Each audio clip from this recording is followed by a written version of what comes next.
Hey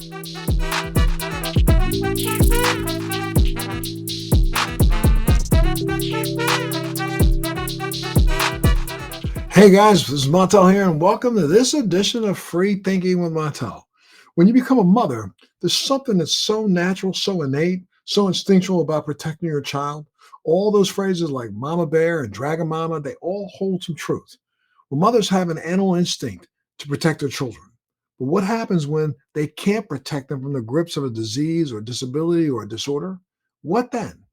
Well, my guest today is a writer, a speaker, and an advocate of rare diseases, and she's a rare disease mama. Her son Miles was diagnosed with spinal muscular atrophy, which is SMA, a rare neuromuscular disease at the age of only 18 months. She's the founder and creator of Rare Mamas, a resource and a community to support rare disease mothers, and the host of Rare Mamas Rising podcast, a platform for mothers to share their stories and learn from one another. Nikki McIntosh, thanks so much for being a part of the show today. Thank you so much for having me, Montel. Excited to be here. Absolutely. Look, let's go back for a minute, and why don't you tell me a little bit about your family and where you're from, and what was going on before Miles was diagnosed? Love to. So I'm from Chicago originally, but my family and I live in Southern California. And my husband and I, Tony, have two sons. My older son, Mason, who is 12, almost 12, and Miles, my younger son, who's almost 10. And I think before Miles was diagnosed, we were like any other new family. My husband and I were working. We were busy raising two toddlers. We were elated. We were exhausted, but just enjoying kind of this special time in our life, starting our family. And what were the first symptoms that something may be wrong or something was going wrong? We noticed probably around the year marker, 9-month marker, we noticed that Miles was not bearing weight on his legs. We had an older son, so we knew kind of the milestones, and Miles had met all of them until it really came time to stand and walk. He wasn't doing those precursor things to walking, pulling up to stand, cruising furniture, and really that not bearing weight was a telltale sign and really had us concerned. So you, of course, I mean, I'll tell you, I can understand what you kind of went through. When my second daughter was born, this is a crazy story. I and my wife had gotten divorced, and this is my daughter's maybe, I don't know, 12 days old, and even 7 days old, and I had her by myself, and Wow. literally was changing her onesie, and I started noticing something really strange. Every time I moved her arm to put it in and out of her onesie, she would let out this blood curdling scream. And I was like, that's not normal. I had already had a daughter before, and I just realized that. And I had the other daughter was in the back room. She was, 5 years old, and she comes running out. What's the matter with Marissa? And I was like, looking, I'm trying to figure it out. So I literally went to the hospital just going, I don't know what's going Right. on. That's kind of probably how you felt. Now, Yes. I was much younger. She was a newborn, but, it ended up happening is she had we found out later that one of the nurses who ended up giving her some of those those initial immunizations didn't wash her hands between children and literally injected some E. coli into my daughter's Oh shoulder my goodness. that literally just destroyed the growth plate in her shoulder and a couple other things. And she was really in bad shape. They had to go in and do a surgery, open her up, lance it open, relieve all the pressure. And, ended up, it's caused my daughter's had lifetime of some disability because of that. Though we were able to, through a surgery when she was like 13 years old, kind of correct a lot of the damage that had been done when she was a baby. But you got to remember, think about it, she had an infection going on in this joint Right. As a newborn. as a newborn, and you couldn't tell it was there. Her shoulder didn't swell, it wasn't anything like that. Yeah. And it literally kind of ate away at her growth plate and a couple other things that ended up causing permanent, lifelong, damage. So I understand that feeling of, what's wrong? And you Yeah. go to the doctor and say, I don't get this. What's going on? Yeah, What you exactly. do, right? Something is not right. That's exactly what we went through. I can relate to your story so much. Mhm. And so they went into, was it an immediate diagnosis or did it take them? No. unfortunately, with a lot of these rare diseases, they're not looking for something so rare. So, it took 6 months of testing. And I feel like when I hear stories of other rare disease patients, that's really not long in comparison to what a lot of these families go through. But for us, 6 months felt like a lifeline, like a lifetime of just test after test, trying to get to what is wrong.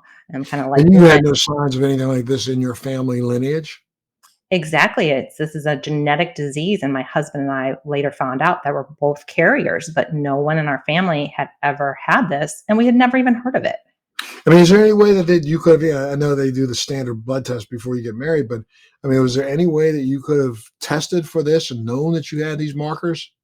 Usually, yes, you can test for it, but usually it's not tested for if you don't have a family history, right? So initially you go through the testing and they ask questions about your family history. And if you don't say anything about something like this, it's not something that's tested for. It is now, which is great. It's actually becoming a part of the mandatory newborn screening panel, which is amazing, but it wasn't at the time. And say again, what's the name of the disease? Spinal muscular atrophy, or And is it SMA for is short. and I'm not saying it in a blame way. I'm just asking, is it because the two of you had that marker and you can both come together? That's the reason why it It's manifests itself, or it just is a random manifestation? I know it's like one in every 100,000 kids get it, but is it something that is because the two of you had it, or would it, Yes. if you had married someone else who didn't have that gene, would it still have happened? No, you're exactly right. It's because the 2 of us had it. So, how 1 in 50 people are carriers of this disease, and you don't know. And what makes it rare, what 1 in 50 is not that rare of people being carriers, but what makes it rare is 2 people coming together, like you said, who are both carriers of it, and then you have a 25% chance with each pregnancy of passing it along to your child. So, my husband and I are both confirmed carriers, so it was not a random, mutation. And fortunate that your first son did not have it. Yes, because then we knew by comparison what a typical healthy developing child looked like, and so when our second son started showing these signs and missing milestones, we knew something was amiss. And one more question. I'm just trying to figure this all out genetically again. So now, will your son, both of them, or your first son, is he now a carrier of the same gene because both mother and father have it? And so therefore, he would probably, it would be very smart for him to test again and have whoever his potential spouse will be later in life test also, right? So each pregnancy has a 25% chance of the child being having the disease, 50% of chance of them not having the disease and not being a carrier, 25% chance of them being a carrier. Our older son, we did have tested after the fact, and we learned he's not a carrier. He doesn't have the disease, and he's not a carrier. But yes, really important to test and to know for future. Right. And what's the prognosis? Talk to me a little bit about the prognosis of this disease. Well, at the time of diagnosis, Montel, it was really, really grim. It was, you know, this disease will slowly rob him of his strength. The progression of the disease is inevitable. This SMA is the number one cause of genetic death in infants. Um, and we were told at the time there was no treatment and there was no cure. So it was, as parents, it was kind of pretty much the most devastating thing we could hear. And then of course, you went through from specialist to specialist to specialist, and came across. Was it in a clinical trial or was it a already approved treatment protocol? So there was a clinical trial. We kind of dug into what research is going on for this disease. Is there anything, being done? Historically, there wasn't. There was no treatment. There was nothing. But And I mean that right there. When you say historically, I mean they come in and they tell you that your child has SMA and there's really nothing we can do about it. I mean, what was that? What was that like for you and your husband when you get this kind of news? How did you react to that? we fell apart. It was our whole world kind of went dark. We were walking around in a fog for months, just deep, deep sadness because our son, he was so vibrant. You wouldn't know looking at him. He was so bright, vibrant, and alive, and we had all these hopes and dreams for the what we wanted for him, and here they were all shattered, knowing that we were going to have to stand by and slowly watch him lose his strength and that his life expectancy would be shortened. It was just it was the hardest thing we've ever been through. And at the time, what kind of life expectancy did the doctors kind of try to give you through the crystal ball? They never really said, but we did what everybody does, and we got on. We looked around, and nobody could tell us definitively because every patient with it is different. Each case is so different. There's different levels of severity. We know he wasn't the most severe type of SMA. We knew he wasn't the least severe type of SMA. He was somewhere in the middle, and we didn't know exactly what that meant, but we knew it would definitely affect, his life expectancy. And that was for us. That was enough for just to feel like this was the worst news we could get. Okay, and then how did you find out about the trial? We luckily we plugged into the Cure SMA organization, who is an organization that is really funding a lot of the research and providing care and support for families who are affected. And so we plugged in. That's how we initially learned about the trial, plugging in. Then we started digging around and researching and learning about the science. And we just we were way beyond our, competency levels at this point, just trying to understand this. And then we started following it. And it moved into another phase of the trial, which, was huge. A lot of drugs fail. They fall out of the trial, but this was moving along. And so it moved into a phase where the criteria was that they had opened it up to patients that were my son's age at the time. And one of the criteria was that you had to live within a certain proximity of a test site location. And there weren't many of these around the country. It was just a few. And we found out that there was one in our area. And so we kind of became probably like these squeaky wheels, just going crazy, trying to express our interest, reaching out to everybody we could. And we really kind of made it our mission to try and get him involved, because we knew without a medical intervention what was going to happen. And so this trial felt like maybe there was a possibility for a different outcome. And you were able to enroll him in the trial. Yeah, we got him enrolled, and he was close to 2.5, 3 at the time. So he's still pretty young. And it was exciting, and it was nerve-wracking. It was everything. But to us, we were just so grateful that he got in and that he could participate. And it was a blind study, so we weren't sure if he was going to receive the drug treatment or not. That was a risk. But we could tell pretty quickly early on after receiving a dose of the treatment that he was receiving it, because he started doing some things we had never seen him do before. And that was mind blowing. Like what? I mean, explain it to me. I remember like so vividly one time, he was lying, we had him lying down, and I was, changing him.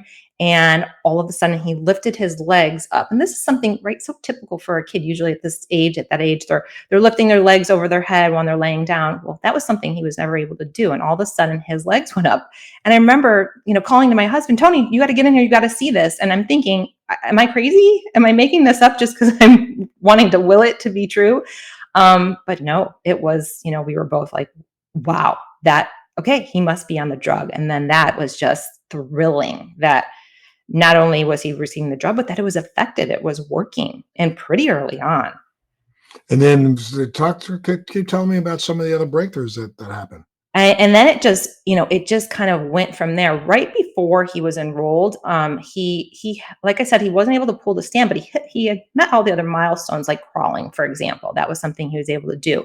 But right before we got him in the trial, SMA started to take its course, and he was having trouble crawling. I remember watching him and seeing how difficult it was, and just feeling like, here we go, this is it, and we're going to have to watch him regress. And then after getting the doses, here he is now. He's crawling again. He's holding his neck up, like he was able to before, strong. And it just went from there. Montel, we had a leg braces for him, and he was able to get up on his feet, and we got a walker, and with the leg braces and a walker, he started taking steps. It's going to tear me up just talking about it. I mean, steps that were just something we never knew if that would happen. And here he was, stepping, walking and ambulating. And it was just as a parent, it was like, seeing my little boy able to do, just typical everyday functions was just so thrilling. And And it has just gotten better from there. how long did the trial run? This trial is still actually taking place, but because they're continuing to study it long term. But um, in 2016, that's when we got our FDA approval of that drug. Yeah, okay, so now there he is in a what do they call it, longitudinal study now? Is that what it is? Yeah, it's like a rollover extended study where they continue to just gain knowledge of these patients. And the drug is now available to others? Yes, so now any child that's diagnosed with SMA now has treatment options available. And that so how old is he now? Now he's turning 10 tomorrow. And how's he doing? I mean, is he still with He's leg braces doing and great. I feeding? mean, really, for what he has and where he's come, his main form of mobility is in a wheelchair, but he can ambulate now. He can walk, a couple hundred feet, and he goes to school. He's in fourth grade. He has a ton of friends. He's whip smart, firecracker personality, and and he just has a lot of functional mobility that has allowed him to do a lot of things in his daily life. Things we weren't sure he'd be able to do. And just give me an idea now what the prognosis is. As long as he stays on the medication, will he continue to get better, or will it improve, or will he kind of stay at a plateau, or what? We don't Will he know. not regress? We Yeah. don't know. I mean, we are really in uncharted territory here, and it is just unfolding every day, and nobody can tell us definitively like what it is going to be. I think initially the hope for the drug was that it would stop the regression, right? It would just stop him from declining. Well, that happened, and not only that happened, but he strengthened. And then we thought at some point there would be a plateau, and perhaps there might be still at some point, but he hasn't reached it yet. We still discover new little things he's able to do that he wasn't. Just from time to time, we'll just see him doing something. And the awesome thing about Miles is that he never stops trying. He'll try something new and then say, "Oh, look, I just did that." So we'll see. We'll see what happens. And now is SMA considered a rare disease? I mean, what's the total population in the United States? It is. It's 1 in 10,000, excuse me, 1 in 11,000 people are Mhm. affected. And a rare disease is defined by anyone that's a condition that affects fewer than 200,000 people in the US. So it is Okay. considered rare. So I think, okay, it still is rare. Gotcha. Hmm. And I mean, so after your journey, you decided to start an organization called RareMamas.com. Well, tell me a little bit about it. Rare Mamas is my heart, just going through this with my son and seeing how hard it was to find information, how hard it was to find other people going through navigating a rare disease with their child. You look around, you don't see anybody who was walking this road. And I went through so many, hit roadblocks and I stumbled. And if there anything could be hard along the way, it was. We probably hit every, hard aspect of this. And so I felt like coming out of that, I wanted to share what I learned so the next mom would have it a little bit easier. So Rare Mamas is me sharing, what I've learned. And really I want it to be a community for mothers to find each other, to learn from each other, to get practical tips, daily living hacks. And really, I just want to empower these moms to feel like they're capable of doing this. And I think when you see other people out there doing it, that helps you feel like you can do it too. So that's really my mission is Mhm. because when you get that diagnosis, you feel like, how will I ever do this? Well, And and let's simplify this a little bit. I'm going to ask you a question that you just kind of answered in some ways, but I want you to answer even more. I mean, talk a little bit about what is so unique about dealing with a rare disease diagnosis in contrast to, say, other diagnoses. I mean, children are diagnosed with maladies all the time, and there's a lot of mothers out there fighting on behalf of their child, making sure that they get the right information. But what makes the rare disease so significantly different? I would say rare by its very nature means there's less information. That means that there may not be a tertiary center to go to. There may not be best care practices in place. There's not data from um, other patients and volumes of patients who have tried various things to know exactly what's going to work. So rare by its very nature leads to a lot of uncertainties and no clear path often. And that, on top of the emotional factors with getting any diagnosis, right? Anything that affects health, which is the most important thing. Um, you add that layer of uncertainty and unknowns and no clear path, completely overwhelming on top of already feeling overwhelmed by just having any kind of diagnosis. And in Rare Mamas, have you run into other parents who have are dealing with SMA? I have. I mean, fortunately, I plugged into a lot of the SMA community early on, and that helped us tremendously. And I feel like I learned from other SMA mothers who were further down their path. They wanted to help me. And then now I feel like I'm helping, other SMA moms who maybe I'm a little bit further along now than they are, and I can now help them. Well, share a little bit of the advice that you've received that you love to give to others. Um, Gosh, these women gave me so much good advice. Some of the advice I got was to really plug into the community, and I think that is probably one of the best pieces of advice I could pass along. No Um, matter what the disease is, plug into the community for that disease. exactly, and rare diseases, especially because you might not find other patients with your exact rare disease, right? Because of the nature of rare. But if you plug into the bigger rare disease community, or any other community of people navigating an illness or chronic illness, you're going to find information, and you're going to be welcomed with open arms because the community gets it, and they want to help you because they've been there. So I think that's one of your best, um, like something high to put up on your list of what to do, which is already really long. But plug into that community; it's going to save you time. They're gonna help you. I think one of the most important aspects of being a caregiver, caretaker, is to not lose sight of your own self and self-care.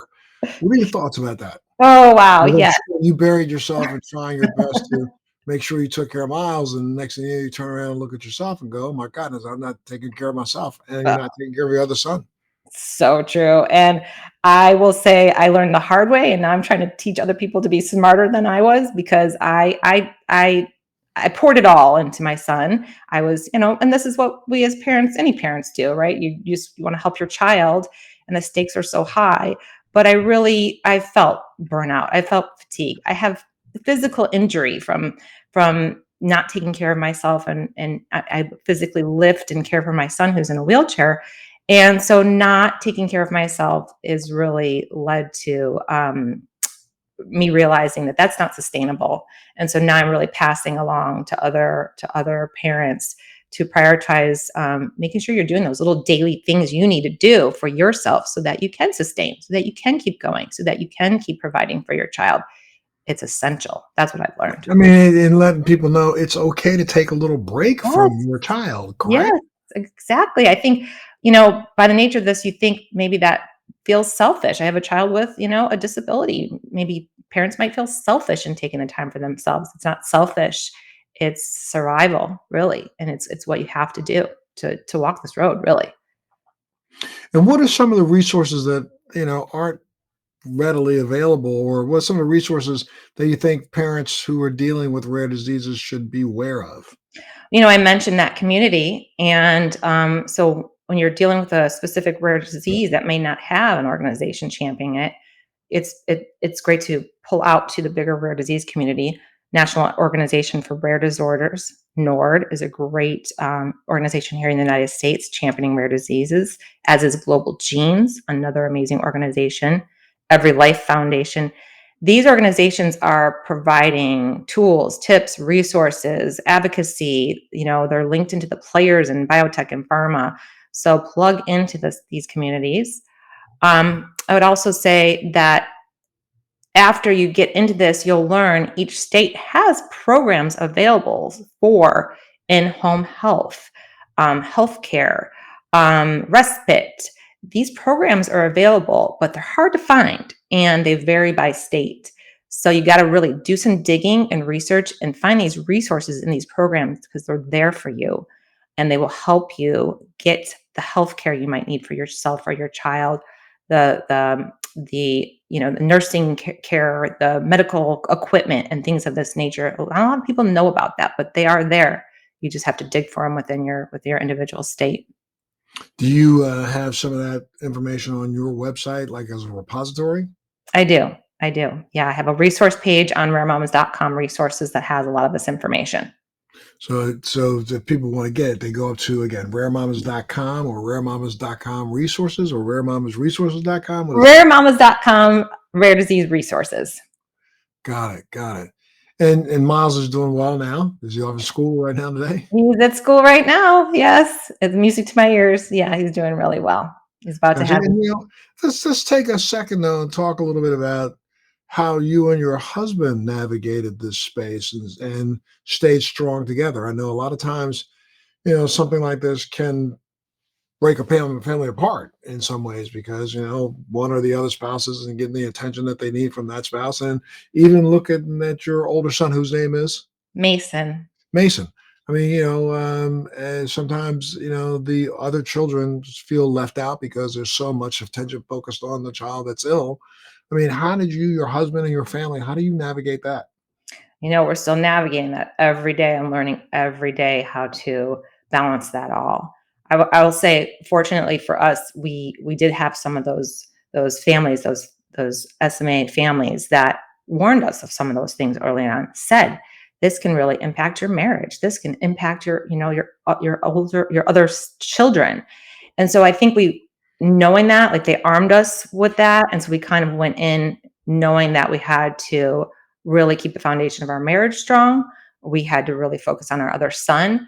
And it's really, really hard, but we fight all the time to try and do the little things to focus on our marriage and to Like what? Like what? Again, like, give some for things. example, just, if we, if even if we can't get childcare, it may look like going into our backyard and having dinner out there together while our children are watching a movie. Just as something as simple like that, just so we can have time to connect and talk about each other's days, just things like that. If so it doesn't have to be something huge and unattainable, but little simple things like that. Um, and we do things for each other. He gives me sometimes he'll wake up early on the weekends with the kids and let me sleep. And that is like, that makes me love him more. That's not Mhm. maybe spending time with him, but that's him helping me and seeing my needs. Acknowledging you and Yes. acknowledging the fact that you need some extra rest. Yes, exactly. So it's little things like that, I think, that have really helped us. Wow. Well, look at me. I wish you and your family well. Give out your website one more time. Raremamas.com. Raremamas.com. And you are a rare mama there, Nikki. So thank you so much for all you're doing to help others who are in the same situation. And I wish you and your family well. Thanks for sharing with our free thinking audience, because these are some of the tips that you've given out are really good. And I think that people need to understand that hope is out there. I mean, don't find yourself thinking that you're in a hopeless situation. Hope is there. Hope is everything. It helps you march forward, and we all need that. So thank you so much for having me and for, shining a light on rare diseases. I'm really grateful. Absolutely. And thank you for shining a light on rare diseases and putting yourself out there, letting people know that, you can get through this. So we're always here for you. Got a home here if you want to talk some more at some point in time, or you have anything or events coming up that I'd you need love to to. promote, come on back to us and tell Miles I said hi. Tell Mason, right? Yes. Tell Mason I said hi. And again, I hope you guys stay safe, stay well, and continue to love our family the way you are. Thank you, Montel. Thanks for your show and the work you're doing. So grateful. Absolutely. Thank you. And thank you for tuning in this edition of Free Thinking with Montel. Thanks for joining me on Free Thinking with Montel. Please make sure you're subscribed and hit the bell to be notified when new episodes post each week. We'd love to hear feedback, so please send us your comments.